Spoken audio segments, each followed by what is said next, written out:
اس صورتحال کو بھی سامنے رکھا جائے کہ سر سید کو کیسی کیسی زحمتیں پیش آئیں ضروری وسائل کے حصول کے لیے، تو یہ بات زیادہ قرین قیاس نظر آتی ہے کہ معمولی طور پر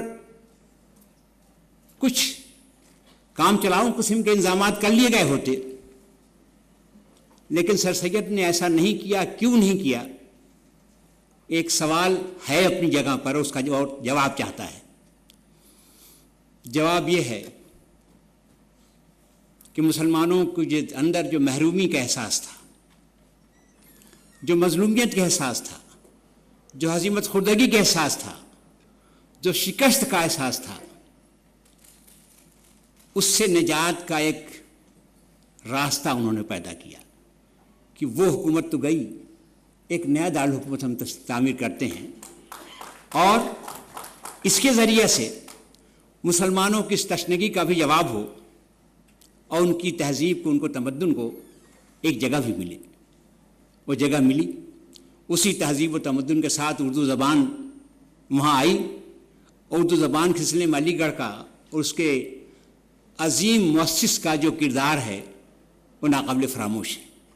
آپ سب جانتے ہیں کہ اردو کو اس لائق بنانے کا فریضہ ہے کہ اس کے ذریعے سے علوم کی ترسیل کا کام کیا جا سکے، مختلف دقیق علمی مسائل پر بھی لکھا جا سکے. یہ کام سر سید نے انجام دیا.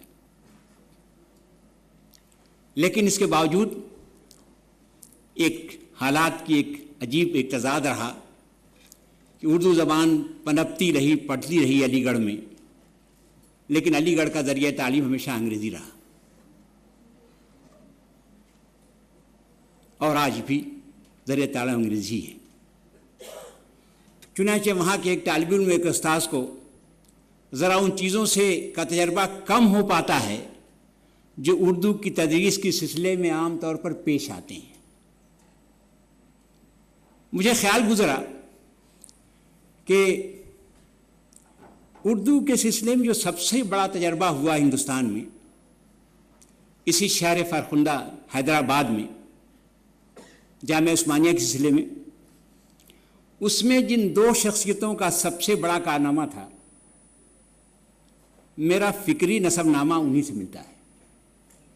مولانا حبیب الدین فراہی اور ان سے پہلے علامہ شبلی نعمانی.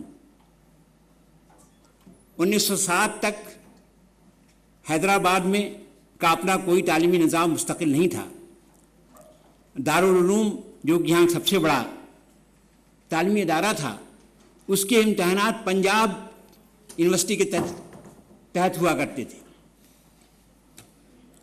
افسوسناک بات تھی، لیکن تھی ایسی ہی. سن 1907 میں پنجاب یونیورسٹی نے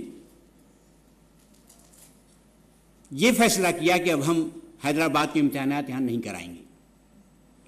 تو حیدرآباد کے سامنے کا عجیب و غریب صورتحال پیدا ہوگی. اپنا کوئی نظام نہیں، اور جو اپنا ادارہ ہے، ایک ہی ادارہ جو بڑا ادارہ تھا،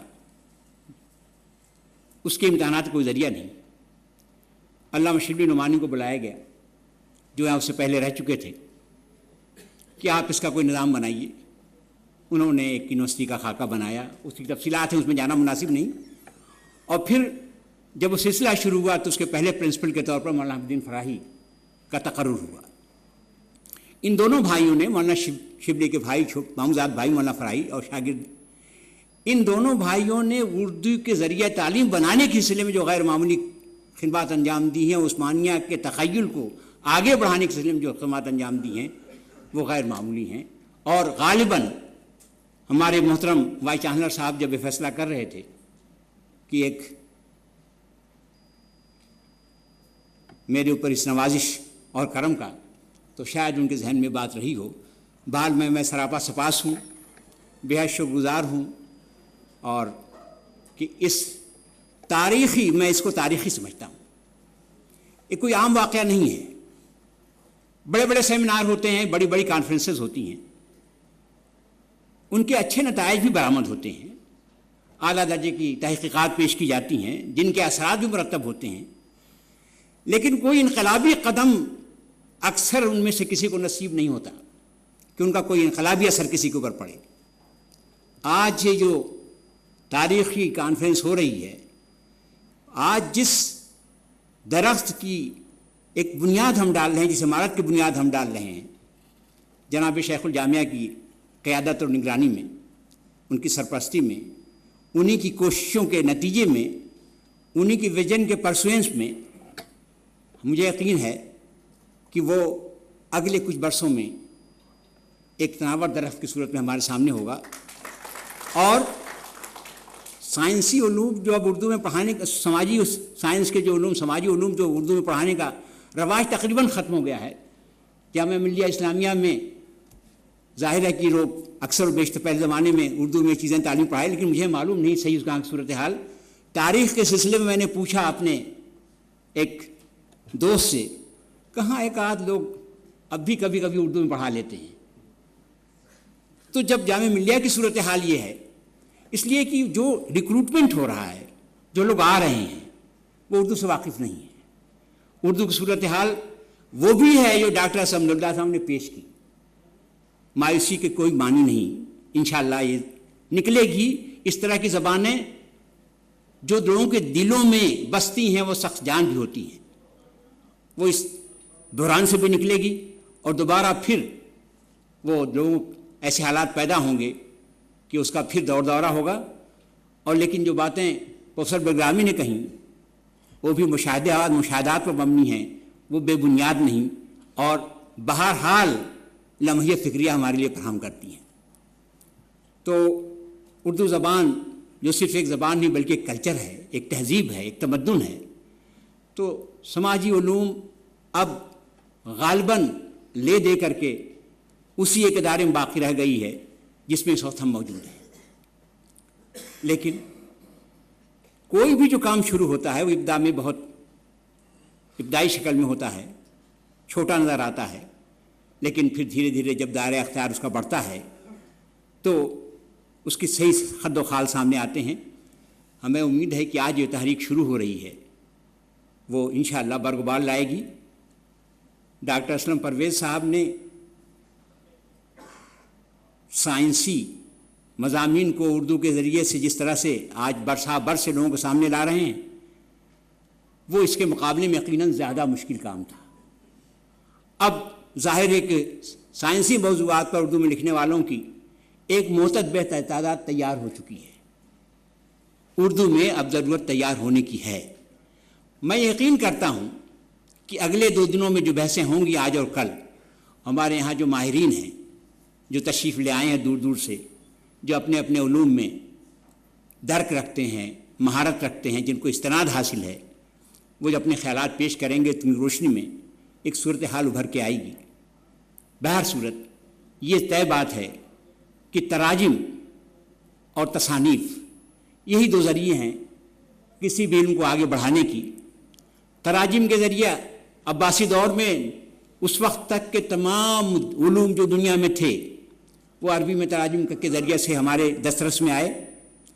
اردو میں تراجم کا کام آپ جانتے ہیں کہ سب سے پہلے سر سید احمد خان نے سائنٹیفک سوسائٹی کے ذریعے شروع کیا، اور اس کے بعد بہت بڑے پیمانے پر ریاست حیدرآباد نے اس کام کو انجام دیا دارالترجمہ کے تحت۔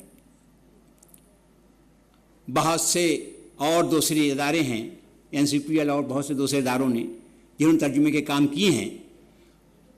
اس میں مشکل صرف ایک بڑی مشکل یہ ہے کہ جو ترجمے کئی مرتبہ دیکھنے میں آتے ہیں، اور جو ظاہر ہے طلباء کے لیے بھی اور اساتذہ کے لیے بھی جو اردو ہی کے ذریعے تعلیم بنانا چاہتے ہیں، جن کو وہ ماخذ کے طور پر وہ کام کریں گے، وہ معیاری نہیں ہوتے۔ جو معیار مطلوب ہے، ایسی زبان جو کمیونیکیٹو ہو، بات پڑھنے والے کی سمجھ میں آ جائے، زبان سلیس ہو، انداز بیان قابل فہم ہو۔ کئی مرتبہ ترجمہ اتنا گنجلک اور مغلق ہوتا ہے کہ وہ اصل سے بھی زیادہ مشکل ہو جاتا ہے۔ تو ضرورت اس بات کی ہے کہ یہاں ایگنو کی جو کتابیں یہاں پر ترجمہ ہوئی ہیں، ان میں کچھ کتابیں بہت عمدہ ہیں، ترجمے بہت عمدہ ہیں، بہت زیادہ کا اندازہ نہیں، لیکن کچھ کتابیں یقیناً ایسی ہیں کہ جن کے بارے میں بہت زیادہ استحسان کے الفاظ استعمال نہیں کیے جا سکتے. تو اب ضرورت اس بات کی بھی ہے کہ نہ صرف یہ کہ بنیادی کتابیں جو ہیں وہ فراہم کی جائیں، اس لیے کہ کسی بھی زبان کے ذریعے سے اگر ہم اس کو ذریعہ تدریس بنانا چاہتے ہیں، سماجی علوم میں خاص طور پر، وہ ادبیات کی بات اللہ کی جس طرح عبدالغرامی صاحب نے توجہ دلائی، اس میں بہت کتابیں ہیں، بہت کچھ ہے، بہت کچھ لکھا جو جا چکا ہے اور مسلسل لکھا جا رہا ہے. اور یہ بھی امر واقعہ ہے کہ ہمارے جو رسائل ہیں وہ صرف ادبیات پر ان کا ارتکاز ہے. وہ کسی نہ کسی عنوان سے وہ صرف ادبی معاملات پر لکھتے ہیں. بہت کم رسائل ہیں. ان میں ایک رسالہ میں بطور تحدیث نعمت کے عرض کروں کہ معارف ایک ایسا رسالہ ہے کہ جس میں ہر طرح کے مضامین شائع ہوتے ہیں، اور تقریباً 100-200 سال اس کو پورے ہوئے. ہمارے شیخ الجامعہ تشریف لے گئے تھے وہاں جب 100 سالہ جشن ہم نے کیا تھا اس کا، اور ان 102 سالوں میں کوئی ایک ایشو اس کا مس کبھی نہیں ہوا. اور یہ پورا خزانہ شبلی اکیڈمی کی ویب سائٹ پر صرف آپ سے ایک کلک دور ہے. جب آپ چاہیں آپ اسے دیکھ سکتے ہیں. تو کوئی سماجی علوم میں اگر اچھے مضامین لکھے جائیں، معیاری مضامین لکھے جائیں، تو انشاءاللہ اگر آپ معارف میں بھیجیں گے تو انشاءاللہ اس میں شائع ہوں گے. تو ضرورت اس بات کی ہے کہ بنیادی ماخذ ہم تیار کریں، وہ بنیادی کتابیں تیار کریں جو اساتذہ کے پیش نظر بھی ہوں، زیادہ طلبہ کے پیش نظر ہوں. تاریخ میں تو بڑی حد تک یہ کمی پوری ہو چکی ہے، اگرچہ بہت کچھ باقی بھی ہے، لیکن مجھے جہاں تک اندازہ ہے کہ دوسرے علوم میں ابھی ایسا کم ہوا ہے. اور کسی بھی علم کے کسی بھی شعبے میں اتنی ماخذ کو مہیا کر دینا کہ آدمی ریسرچ تک بے نیاز ہو جائے دوسرے مصادر سے، ایک لمبا کام ہے، طویل کام ہے، صبر آزما کام ہے. لیکن وہی بات جو ڈاکٹر عبداللہ صاحب نصر عبداللہ صاحب نے کہی تھی کہ اس آگ میں جلے بغیر تو آگے بڑھنا ممکن نہیں. کچھ حاصل کرنا ہے تو اس کے لیے کچھ محنت بھی کرنی پڑے گی، زحمت بھی اٹھانی پڑے گی. تو مصنفین تیار کرنے کی ضرورت ہے جو خود کتابیں مختلف موضوعات پر تحریر کریں. یہاں لوگ موجود ہیں جن کو میں سامنے دیکھ رہا ہوں، جن کی کتابیں مختلف موضوعات پر ہیں، وہ اس میں ایک طرح سے صنعت کا درجہ رکھتے ہیں. اب ضرورت یہ ہے کہ ان کی نگرانی میں، ان کی سرپرستی میں، ان کی قیادت میں، ان کی رہنمائی میں ایک ٹیم تیار ہو مختلف موضوعات پر سماجی علوم کی، جو یہ چیزیں کتابیں فراہم کرے، لکھے. نئی کتابیں، پرانی جو دنیا میں کتابیں ہیں ان کا ترجمہ کیا جائے اور وہ ان طلباء اور حافظہ کے دسترس میں آئیں جو صرف اردو کے ذریعہ تدریس اور تعلیم کی خدمات کو انجام دینا چاہتے ہیں. وہ اپنی ضرورتیں اپنی جگہ پر ہیں، جن کی طرف عبدالغرامی صاحب نے اشارہ کیا کہ جب تک اردو کو ذرائع معاش سے نہیں جوڑا جائے گا تب تک اردو کی ترقی اس حد تک، اس لیول تک مشکل ہے. وہ کام ہمارے آپ کے ہاتھ میں نہیں، لیکن بہرحال اس کی کوششیں ضرور کی جا سکتی ہیں. اور اردو کے دائرۂ کار کو بڑھانے کے لیے کیا کچھ کیا جائے، یہ مرکز فروغ علوم و فنون جو اردو کا ہے یہ بہت کچھ کر بھی رہا ہے. کس طریقے سے وہاں کیا جائے مجھے اس کا صحیح اندازہ نہیں کہ معلوم میں داخلے کے شرائط میں کیا اردو پہلے سے جاننا ضروری ہے. اگر یہ ممکن ہو تو اس پر بھی غور کیا جائے. مثال کے طور پر ہندوستان کے آدھوستہ کی تاریخ کی جتنے ماخذ ہیں سب فارسی میں ہیں. فارسی سے واقفیت کے بغیر اگر آدمی کوئی واقعی کام کرنا چاہے، قابل قدر وقعی کام، تو ممکن نہیں ہے. جو تراجم ہیں بہت کچھ ہونے کے باوجود بھی بہت ساری کتابوں کے تراجم نہیں ہیں. اور جو کوئی واقعی تحقیقی طور پر کوئی معیاری کام کرنا چاہے اس کے لیے ضروری ہے کہ فارسی زبان سے کما حق واقف ہوں. اب اگر آپ کا مینڈیٹ اور آپ کے حالات مجھے نہیں معلوم، اب اگر مثال کے طور پر شعبہ تاریخ علی گڑھ یہ شرط لگائے کہ فارسی جانے بغیر ہم داخلہ نہیں لیں گے، تو اب تو لوگ اردو نہیں جانتے. اور بلگرامی صاحب نے بالکل صحیح کہا ہے، علی گڑھ مسلم یونیورسٹی کی یونین کے الیکشن میں لڑکے ہندی میں لکھ کر کے آتے ہیں اور تقریر کرتے ہیں اردو میں. یہ حالت ہماری ہو گئی ہے. تو پھر شعبہ تاریخ کو ہم کو بند کرنا پڑے گا. ہم نے وہاں دوسرا کام کیا، ریسرچ کے لیے شرط قرار دیا کہ جو ایم فل کے لیول پر یا پی ایچ ڈی کے لیول پر فارسی کے کم سے کم 2 پیپرز کو آپ کو کلیئر کرنا پڑے گا. نہیں کلیئر کر پائیں گے تو آپ کو ڈگری نہیں ملے گی. اور یہ مدت تک یہ سلسلہ چل